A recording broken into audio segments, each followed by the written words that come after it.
Allez, on y retourne. Allez les enfants, on rentre, la récréation est finie. L'école est un lieu d'apprentissage. Toutes les questions peuvent y être posées. Le mensonge doit y être proscrit. Pour la dernière fois, Charlie, je te demande de te taire. Pas avant que tu m'aies dit la vérité. Donc moi j'interprète Charlie, une petite fille qui a une dizaine d'années, qui est surnommée par ses camarades Charlie la cousue parce qu'elle a une balafre sur la joue.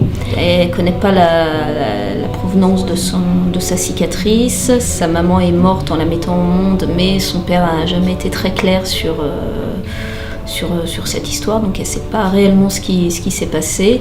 Elle est élevée par son père, et puis un jour, elle décide de trouver les réponses à toutes ces questions et de partir. Seule face à la tempête, loin de toute cachette, tu trouveras... Oh non! Je suis revenue sur mes pas! Pourquoi rien ne se passe jamais comme prévu? Donc elle va effectuer tout un voyage intérieur, elle va rencontrer plusieurs personnages qui vont l'aider à trouver les réponses à ces questions. Car je me cogne Effectivement, tu assez peux attendre pour y aller d'être sur le fil. et personne n'apaise ma grogne.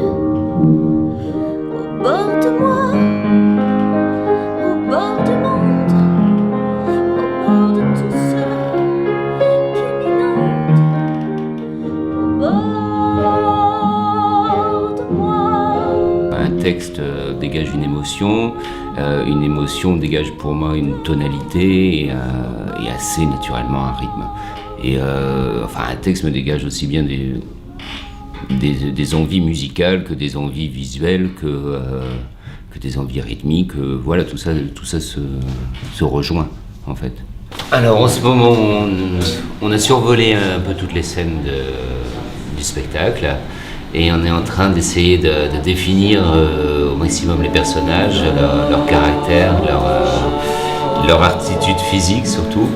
Oublie jusqu'au dernier bobo.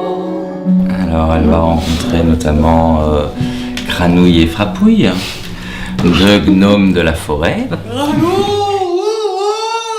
Oh, c'est 6 points bientôt fini tous, bousin. Granouille. Oh, frapouille.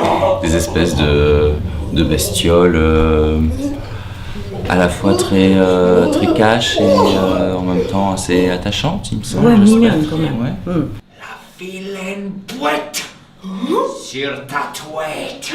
Tous ces personnages sont à la recherche d'un monde idéal où tout paraît effectivement sans faille, mais qui finalement est pas si satisfaisant que ça. Ouais, puis pas si rassurant que ça en fait.